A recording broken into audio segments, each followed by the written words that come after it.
Good morning, everybody, and welcome to the inaugural MTIA Annual Health and Safety Awards. It's wonderful to see so many in attendance today, and hopefully next year we don't have to do this virtually. I will give you a brief outline of the agenda. If I can have the agenda slide, please.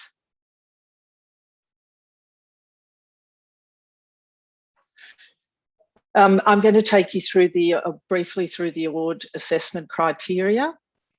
Then I will hand over to our board chair, Jo Stevenson, to do an introduction, and Jo will then move into the award announcement for the board, and we'll follow on from there with the CEO's award, and then lastly but not leastly, the Director General's award.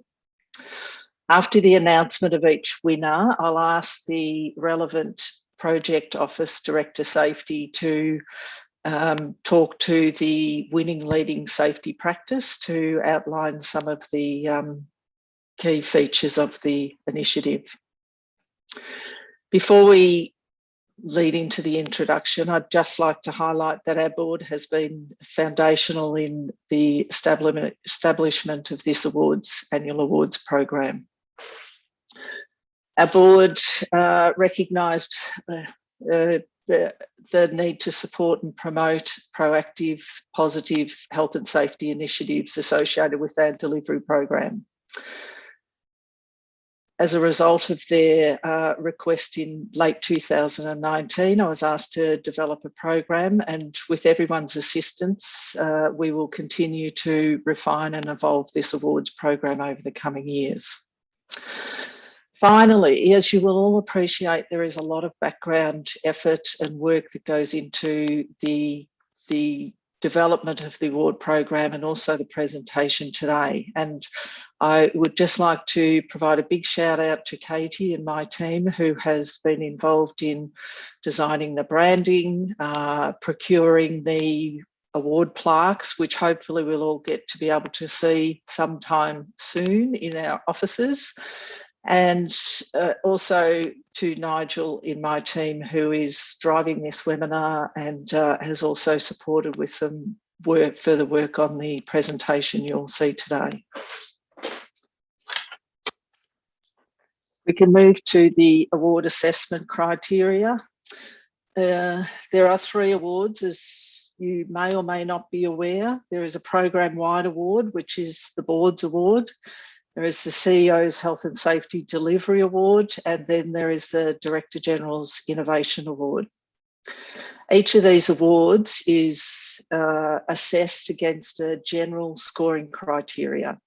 Next slide, please. Thank you. This general scoring criteria is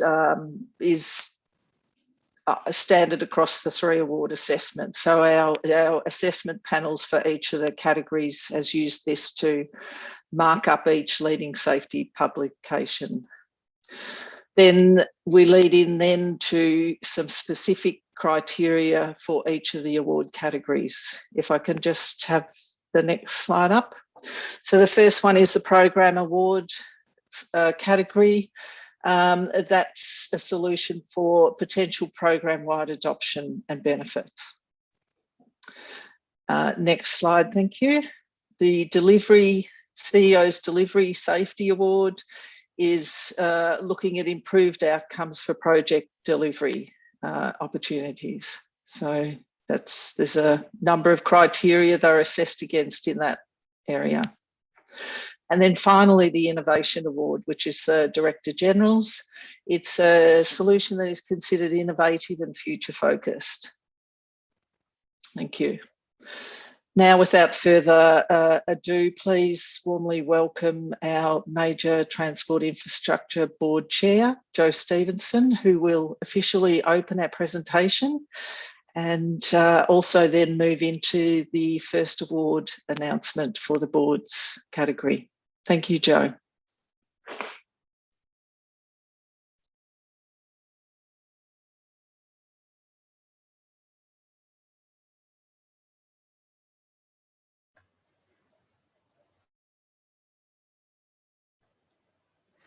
Good morning, everyone. Can everyone hear me? Yes, can now, Jo. Okay, great. Thank you very much for that. And good morning, more officially. Can I just acknowledge as well that I think we have Julie Caldecott and Mike Roberts on the line as well from the board. Firstly, I'd just like to acknowledge the traditional owners of the land that we're all meeting on today, wherever you are. For me, that is Dja Wurrung country. I acknowledge the elders past, present and future for the traditional owners of each of those lands today. And I suspect we cover many lands with all of us where we're sitting at home today. It's a real pleasure to be able to celebrate some of the many positive health and safety initiatives being developed and implemented to support safety delivery across our infrastructure program with you today. With COVID-19 continuing to occupy quite a substantial part of everyday time and energy, today's award celebrations will hopefully provide us all with a well-deserved distraction. So it's terrific to have you all on the line today. For many of you, the board may seem a little bit remote from your day-to-day work, but I wanted today to assure you that we take a real active interest in what you're doing, and we're very proud of the achievements, in particular today in the safety area. In particular, I wanted to acknowledge that you all work within a framework where you need to influence others very effectively within our active client model, and the results really do speak for themselves. Both the performance against lag and lead indicator targets, and we acknowledge at the board quite frequently that those targets are actually very ambitious compared to those on many previous projects and actually in other industry sectors. So the performance against those targets and the continuous innovation are a real credit to you all. Serious injuries and fatalities cast a really long shadow over workers and their families. And these stats really represent human pain and suffering. And you should know that the board members are as invested in that perspective of health and safety as much as you are. I wanted to specifically call out that COVID-19 has been a real key hazard management task for you all in the last 18 months. And I think that's likely to continue for the foreseeable future. And we recognise that that's been a real add-on to the normal health and safety activities that you continue to undertake. And indeed, that the guidance and advice is continuing to evolve in that space, and I suspect will continue to evolve. So we do acknowledge that you're operating in quite a moving feast in that space. You will have all heard Corey speak about the fact that health and safety in that space, we are only as good as today's performance. And I think we need to keep coming back to that concept and continue to improve our performance. And that's really what today is all about, acknowledging the efforts across our project offices to constantly learn, innovate and improve. And we've got some fantastic examples of that today. So let me move in then to the program-wide MTIB award category. Can I say that Mike and Julie, the other board members, are here today, and I really enjoyed going through these entries and rating and selecting the winner in this category. So let me talk about the shortlist for a start. So we had 6 on the shortlist. Improving occupation visualisation with 4D models, and that one came from RPV. Prefabricating site sheds, saving time and money while lowering risk. That one came through from LXRP. The education and promotion of healthy tradies, which came through from LXRP as well. Body up alarms for tip trucks, which was from MRPV. Making pile breakback safer, and that one was from RPV. And safety differently, learning bulletin. So that was about learning safety differently, and that one was from LXRP. So let me then announce to you, we have a highly commended and a winner in this category. The highly commended was the MRPV body up alarms for tip trucks. And congratulations to that team. Congratulations to all of the teams that were in that shortlist, but congratulations to this MRPV team. And then the winner was RPV's making the pile breakback safer. I have to keep practicing saying that. It's a bit of a tongue tie, but congratulations to that team. I thought I'd just make a couple of comments on why in this MTI, the board level award, we thought that this was the winner for us. First of all, it really did support an expectation for industry to significantly improve existing silica management practices and exposures. And that is something that the board's been really focused on with Anne and the team quite recently. It had a multi-pronged injury reduction and prevention focus. So it looked at silica, manual handling, noise exposures, and they were all significantly reduced through this approach. Requires quite considerable early planning at the design stage, and that enables optimum health and safety outcomes during the delivery process. It did require some capital investment up front for the pile cropper and the training for the chemical method, but we really felt that the time and cost benefits were very clear in this process. It was a really well-written publication as well.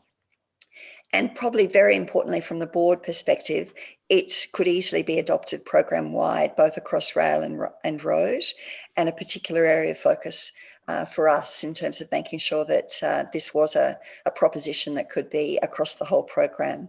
So congratulations to all the shortlist, to the high commendation proposal, and to this, the winner, the Making Pile Breakback Safer. Thanks, Anne. Thank you, Joe. And again, congratulations to the shortlist, the high commendation, and to RPV as the winning entry for the Board Award. Can I now ask Bill Greer, who is Director Safety for Rail Projects Victoria, to speak briefly about what the Leading Safety Initiative is all about? Thanks, Bill.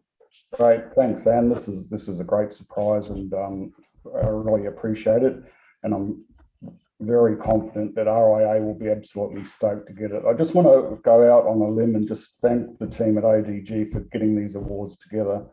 It hasn't been easy, and it's great to sit back and see actually something positive, because as safety professionals, we don't always deal with positivity in the workplace.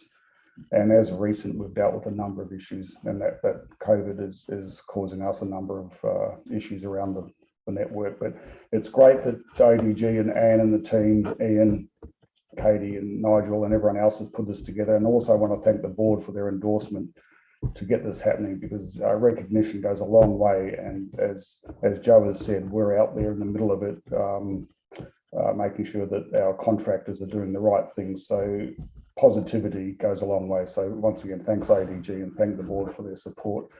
This is an initiative that's also been highlighted at MRPV over some time ago about the benefits from this. And if you just look at that picture, this picture was taken at South Yarra, which is a highly populated area. It's right in the middle of Chapel Street.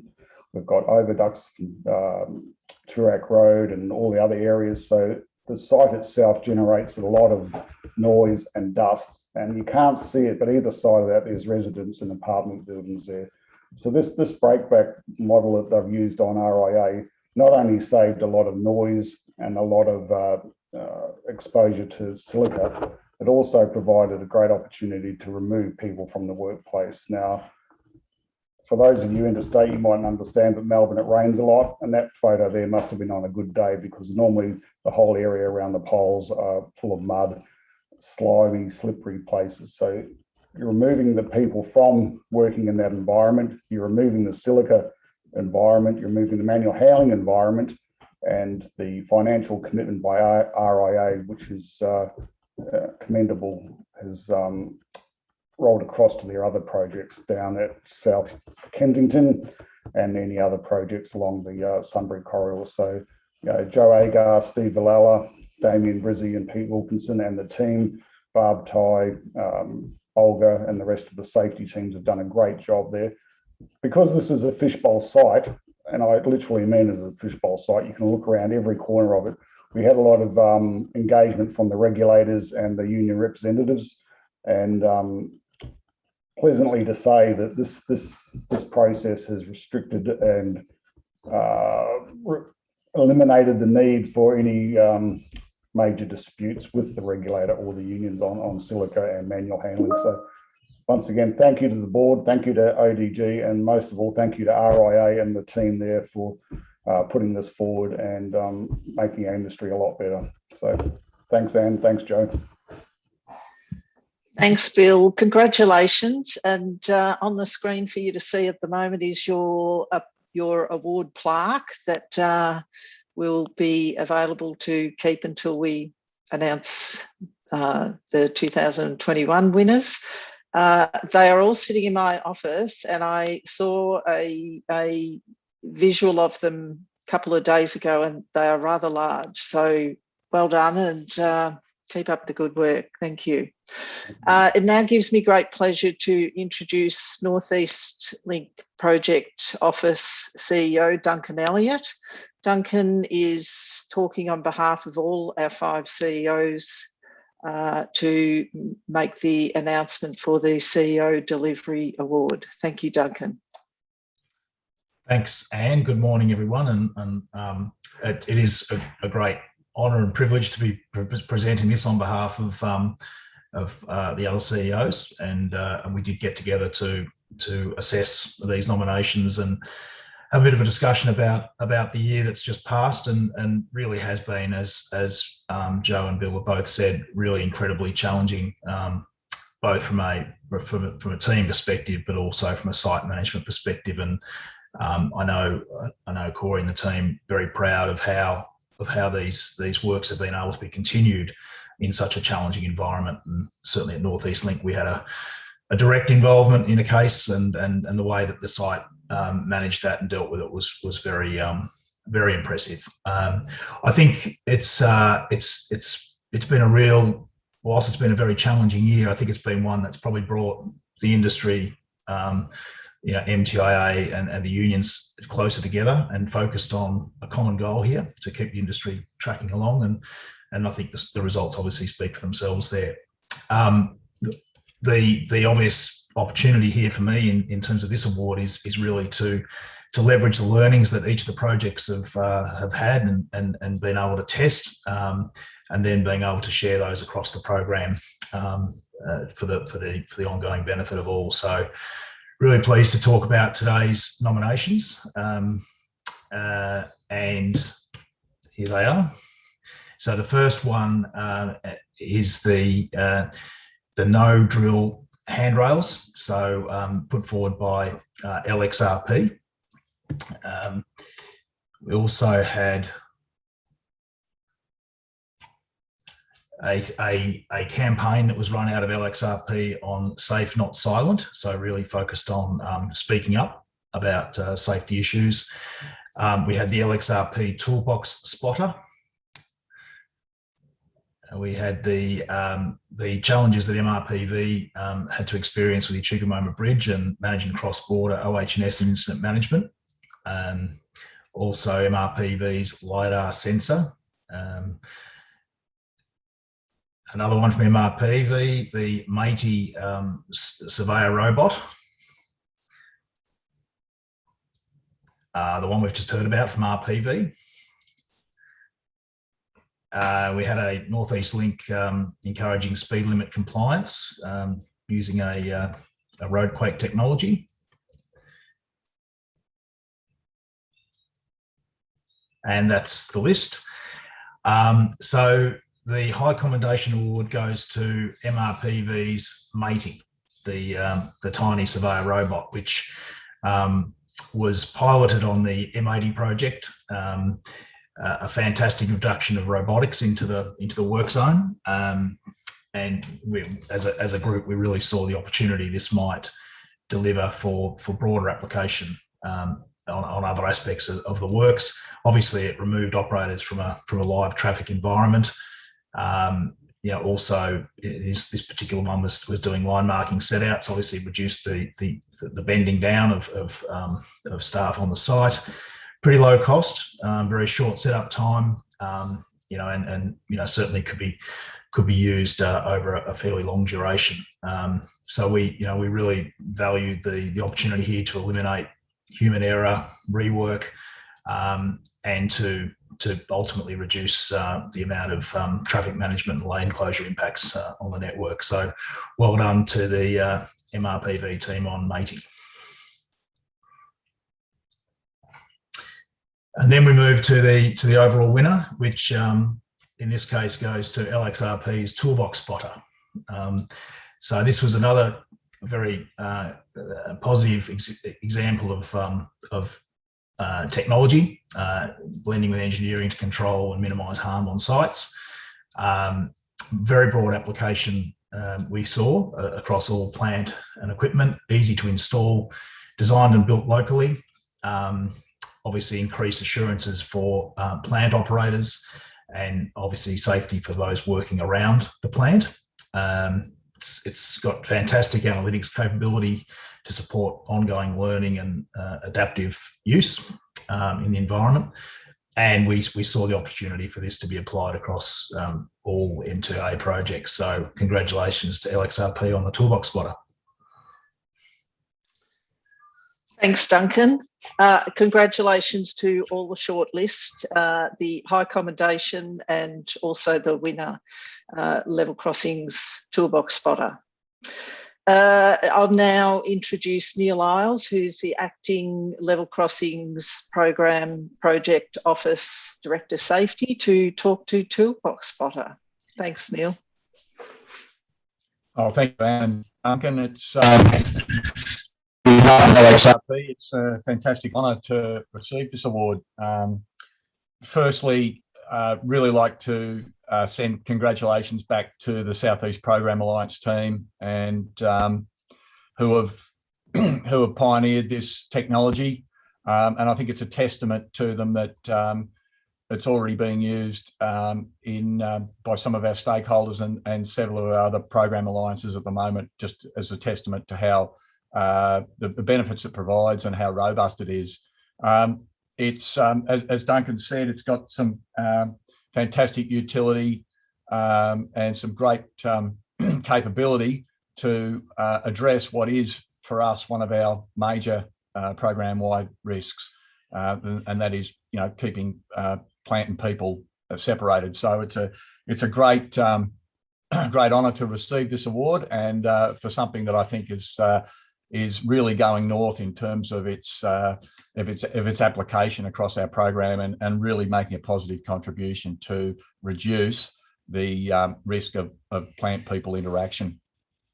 And as Duncan mentioned, the analytic capability really gives us the ability to monitor real time and look at and gauge the impact of how well we're performing out there with respect to keeping plant and people separated. So thank you very much. I just finally, I would like to especially thank the board and the Director General and the CEOs for and our safety team and MTIA for promoting these leading practices. I think we're really it's creating a very safe and fertile environment for innovation and continuous improvement across our program of works. And I think, as I know, as a safety team, we all feel very privileged that we work within such culture where, you know, we're doing things better, faster, safer, and it is valued, and where it's actually promoted and resourced as well. So thank you very much, and yeah, very much appreciated. It's a great honour. Thanks, Neil, and once again, congratulations. A photo of your award is sitting on the screen as we speak, and that is also a very nice, large, shiny award on display in the office. Thank you. Now we move on to the Director General's Award. We have had a slight change in arrangements, and the Director General's Award, general sort of talking points will be delivered by Matt Phelan, our Chief of Staff, and then I will talk to Corey's selection of the award. So Matt, can I hand over to you? Thank you. You can, Anne. Unfortunately, my camera has just decided to reverse itself. Hold on while I try and fix it.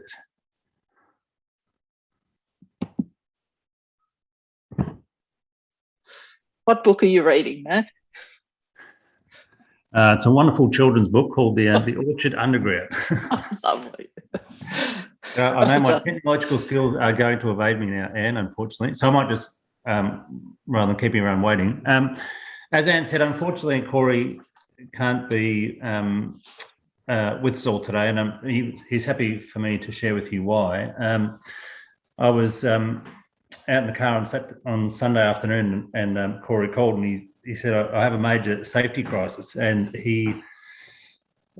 his wife, as some of you will know, works at the Royal Melbourne, and she has been caught up in the COVID outbreak at Royal Melbourne. And unfortunately, yesterday afternoon had to go off to hotel quarantine, and is being attended to by medical staff as we speak. And Corey is isolating at home with his 3 boys and is doing contact tracing with health department officials and getting tested on a daily basis. So I think, as all of you know, Corey has a singular focus and dedication to safety. And if there's one award ceremony and event that he was most unlikely to miss, it is this. So it's only in extremely exceptional circumstances that he is passing on his apologies. So I just wanted to give you the background direct from Corey about why he can't be with us all today.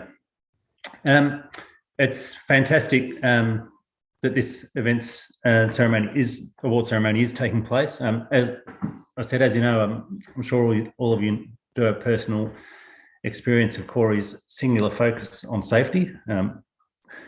Sometimes to Anne and Director Safety's frustration, but from the moment he wakes up to the moment he goes to bed, Corey's has a very singular focus on the safety of all of our employees, and all the people working on the project. So it's great to take time out to celebrate the amazing achievements of the MTIA project officers and Anne's team. Just while we're waiting to kick off the award ceremony, I did hear one of the participants say, how good is it that we're still working? And really the only reason the big build projects are still operating when many others are not is due to the work of everyone on this call. And as I said to an industry briefing yesterday, every time we are heading into a lockdown and we are briefing government on why the big build should be able to continue when many others are not, is because of the work of everyone on this call. Very early on in the pandemic, Corey and the CEOs got together and with Anne and all the safety teams and formulated the COVID safe plans and all of the measures that we would put in place to ensure that we were as well placed as we could be to face the pandemic and to keep the many thousands of people working across the program safe and working throughout last year and this year. So it's a great testament to everyone on this call, and on behalf of Corey and the board, the CEOs and our minister, a massive thanks to everyone for all the hard work that they've put in over the last year and a bit in particular, but every day since the start of the big build. And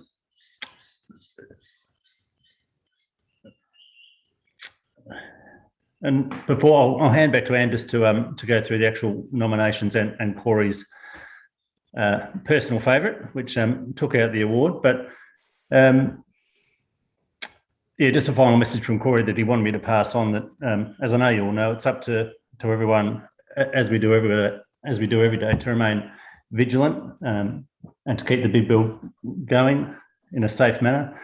So I'd now like to hand back to Anne to announce the 2 High Commendation Awards and the ultimate winner. But again, apologies from Corey. I'm sure you can all understand in the circumstances while I've had to fill in for him. Thanks, Anne. Over to you.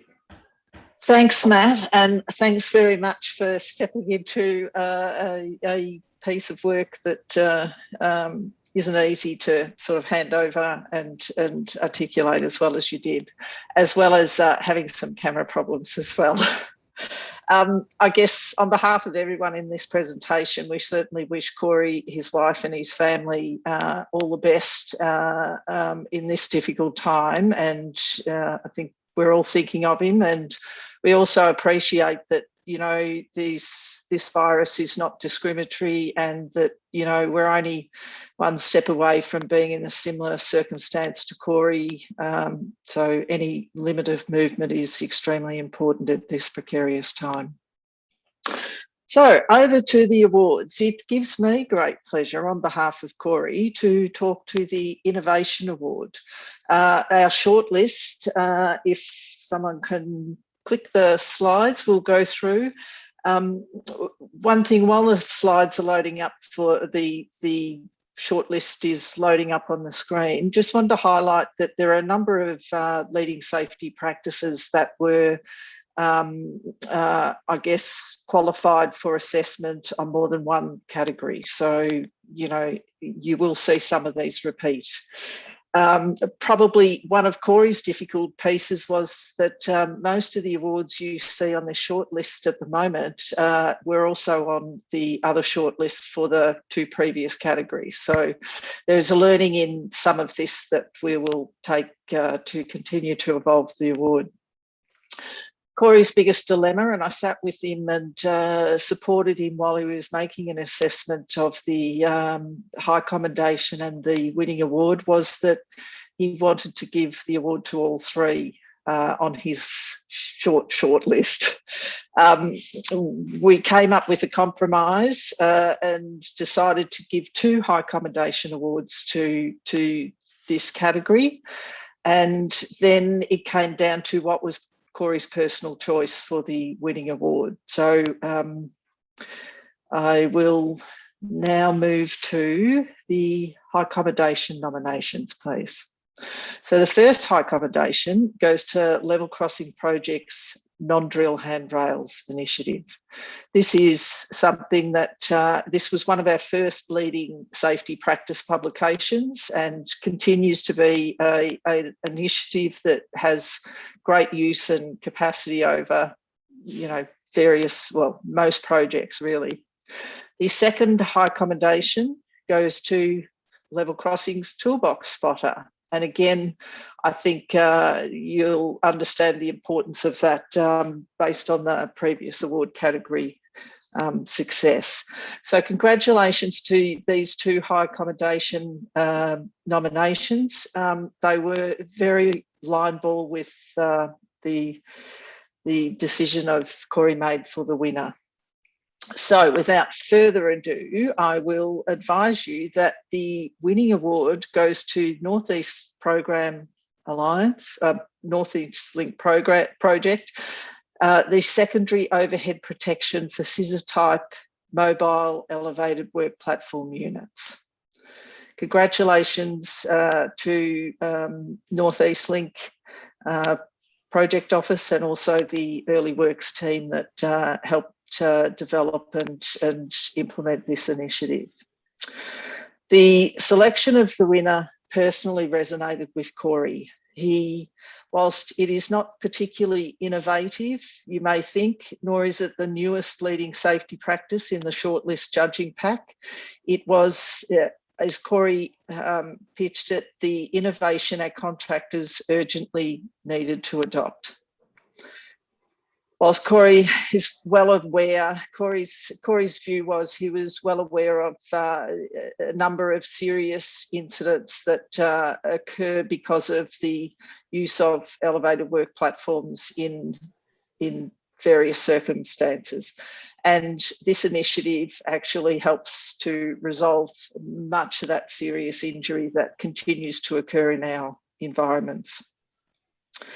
The engineering control level for this initiative was also very important. It takes away reliance on an operator knowing when to push stop on an emergency button if they get close to a fixed edge while they're raising or lowering the device or moving it.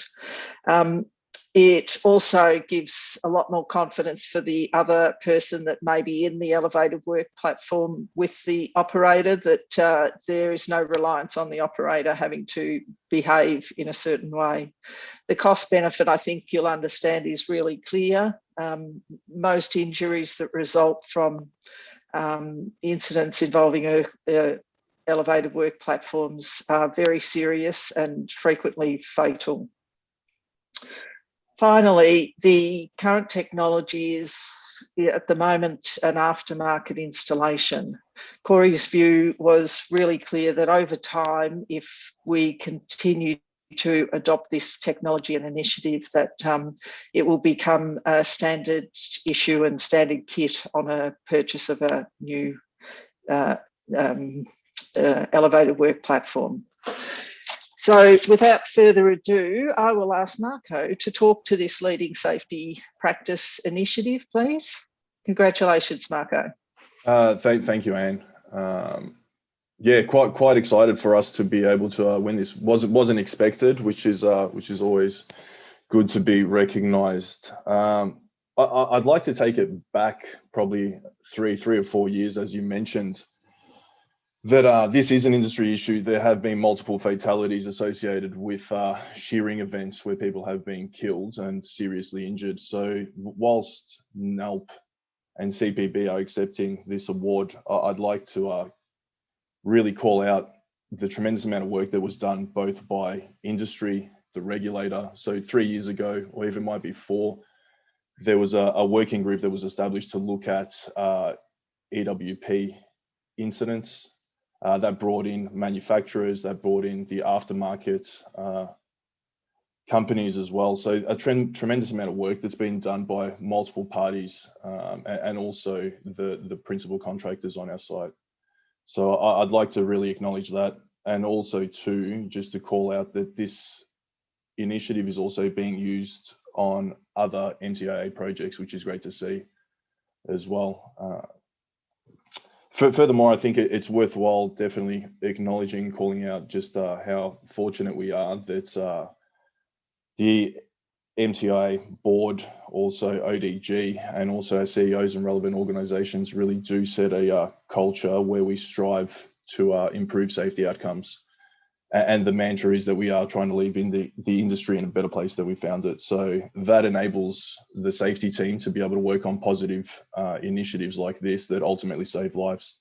So I think everyone across MTIA, my own team as well, and also CPB should be quite proud that we have a tangible solution that will save lives going forward. Thanks, Anne. Thanks, Marco. And congratulations. And here is a visual of your award. Just for everybody's benefit, we had planned early this week to have a coffee with all director safeties and have a picture of them holding all 3 awards so that we could display the relevant one up on the screen to acknowledge their acceptance. But yes, COVID pulled that up very quickly. Now, just to wrap up, if we can move to the next slide, please.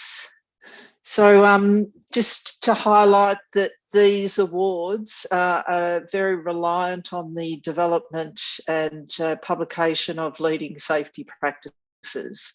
It enables us to continue to build our library of these publications.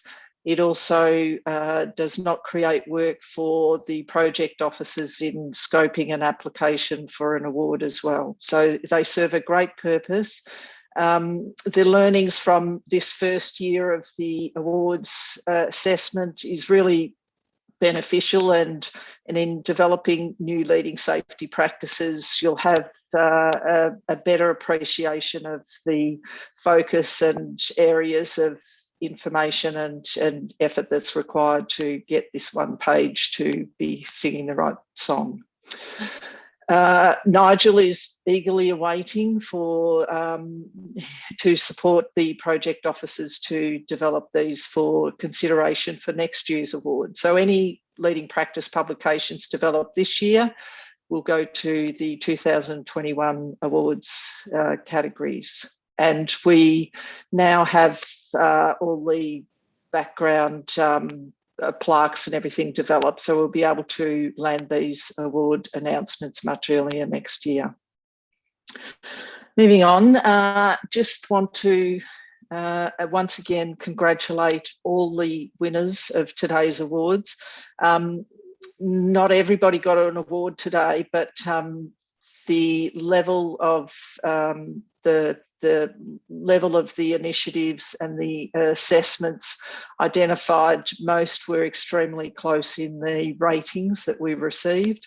So for those that didn't win an award today, and please be aware that you're in a shortlist and there's a reason why you were shortlisted. They are still really good and beneficial leading safety practices.